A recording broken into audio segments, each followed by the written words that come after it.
Hello everyone, welcome to the channel Public Health Decoded.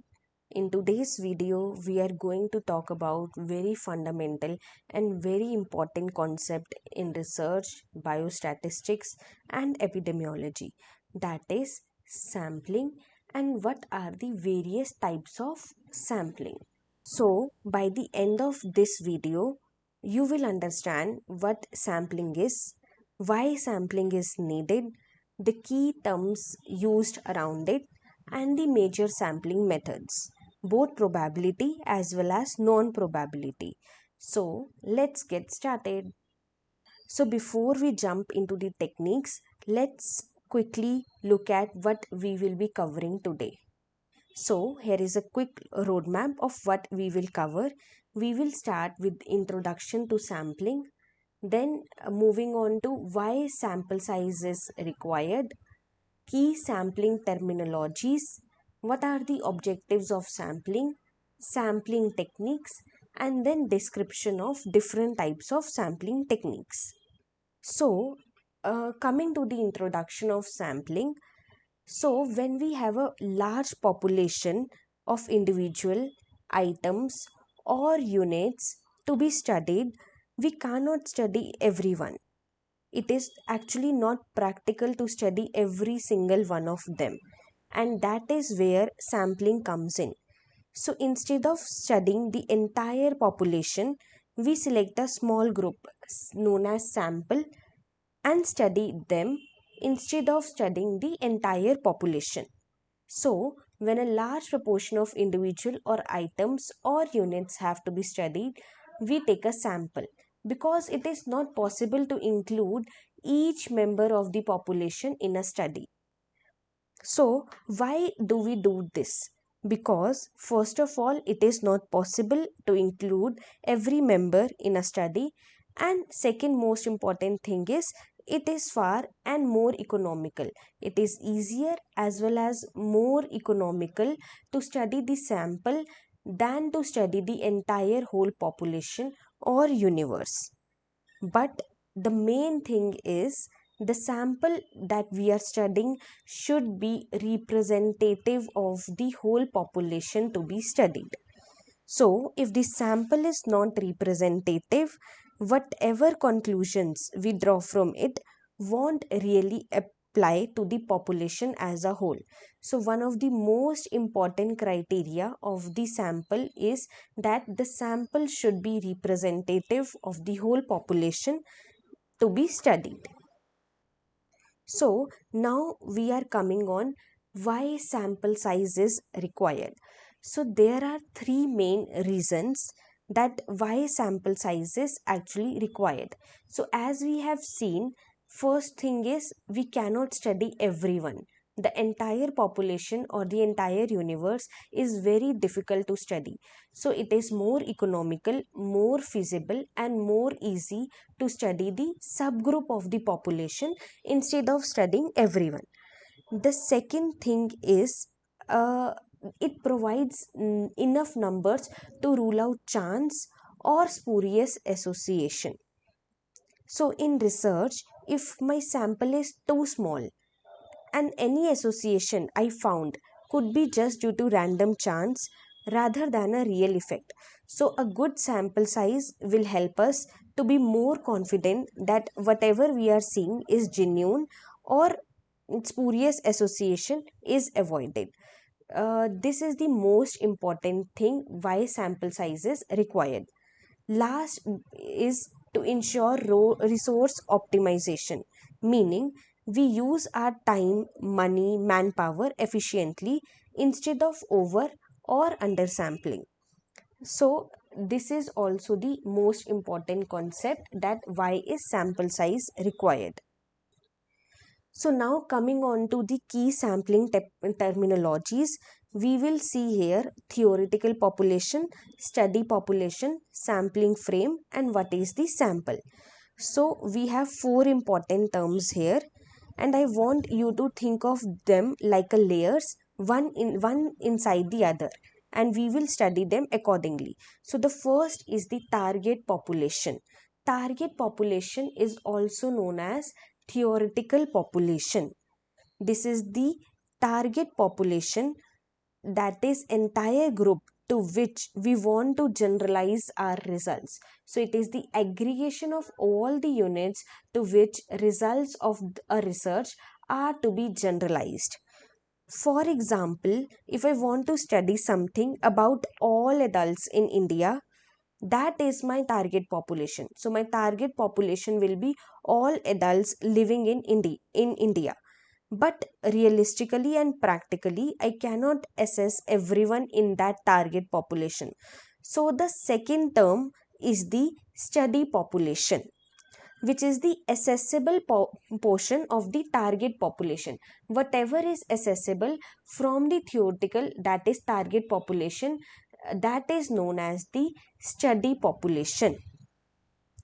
Now the question here is, what population can I actually get access to? So maybe instead of all of India, I can access adults in a few selected districts. So this is the study population, which is the accessible portion of the target population.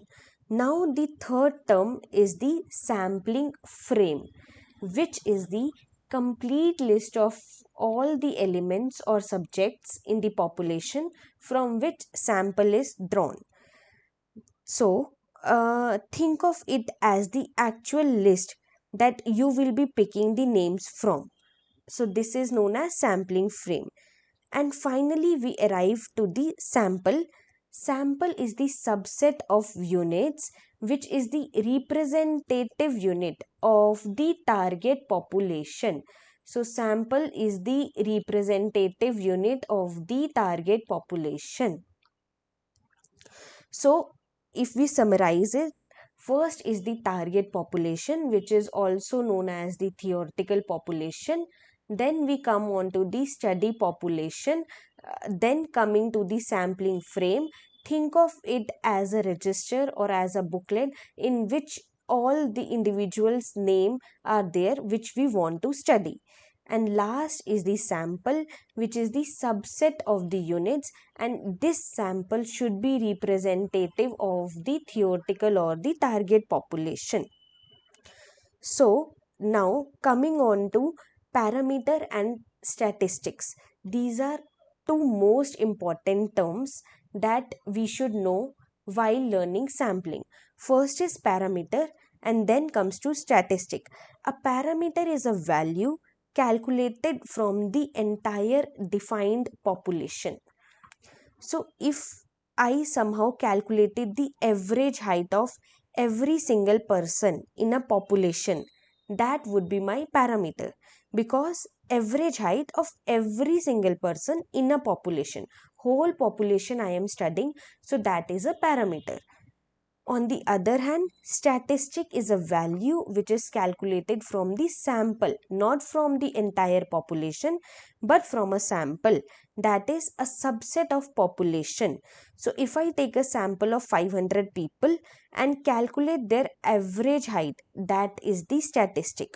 So in research, we almost always work with statistics, because we rarely have the access to the entire population. So we use statistics to estimate the parameters. So whenever we have to say, it's like sample, statistics, and parameter, population. One easy way to learn is parameter starts with P, population always starts with P, sample starts with S, statistic starts with S. So if there is an example on study on body mass index, total population is 100 adults. I will select 20 adults, and the sampling frame which I will be getting is 100 individual, and among that 100 individual I will select only 20 individuals. So my statistics would be average of that selected 20 individuals, but parameter would be mean BMI of all the persons, means 100 persons BMI, mean BMI will be my parameter, whereas my mean BMI of only the selected 20 persons which I have selected from my sampling frame will be my statistics. So parameter, population, sample, statistics. Coming on to the objectives of sampling, this is very important. One of the two objectives are, one is to select the sample that should be representative of the population. Whenever we are learning sampling, we should use the term representative, which is the most important key term, which refers to external validity. Whenever a sample is representative of the population, that is the external validity. Second is to test the hypothesis about the population from which the sample is drawn. That refers to the internal validity. So, to save time, reduce cost, and make research feasible, and still get the results that are accurate and can be generalized to the large population, the sample should be representative of the entire population. So these two objectives, one is to ensure external validity, second is to ensure the internal validity. That is what is objectives of sampling. So moving on to the sampling methods and types. So there are two types of sampling. One is probability sampling, another one is non-probability sampling.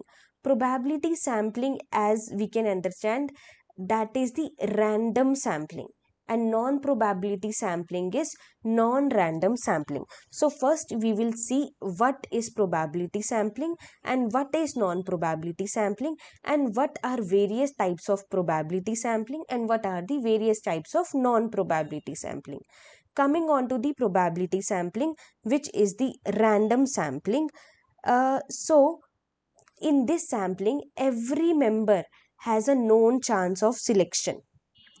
Second, this sampling allows the statistical inference to the population. And third, this sampling reduces the bias through randomization.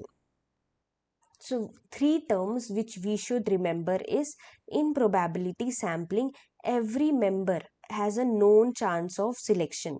Every member has an equal opportunity of being selected. So as every member has equal opportunity of being selected, so my results of the sample will allow the statistical inference to the population. Also, because we are choosing randomly and every member has known chance of selection, so the bias is also reduced through randomization. So types of probability sampling are, first is simple random sampling, then is systematic random sampling, then stratified random sampling, cluster random sampling, multi-stage sampling, multi-phase sampling. One of the most important, or one of the sampling which most of the people miss, is the lot quality assurance sampling, which is LQAS. Then coming to the non-probability sampling. Non-probability sampling, which is non-random sampling, as the name indicates, here selection is based on the subjective judgment or the purpose of the researcher. The researcher has some purpose, and the way the researcher is selecting the individual is because of that purpose, and it is not random, and the sampling is non-probability sampling. So here is there is unknown probability of selection, and here, so as there is unknown probability of selection, the chance of bias is more in non-probability sampling. So what are the types of non-probability sampling? Convenience sampling, snowball sampling, purposive sampling. These three everyone knows, but one of the most important and which most of the people miss is the quota sampling. If you will write this in your exam, this will fetch extra point. So in probability sampling, the one which students most often miss is lot quality assurance sampling, and in non-probability sampling, the students miss quota sampling. So these will fetch extra point in marks if you write this. So now in next video we will study in detail about each of these sampling techniques with their examples, what are the benefits, that is merits and demerits of each one of them, and principles of on which each one of them is based upon. So see you next time. If you like our video, please like and subscribe to our channel. Thank you.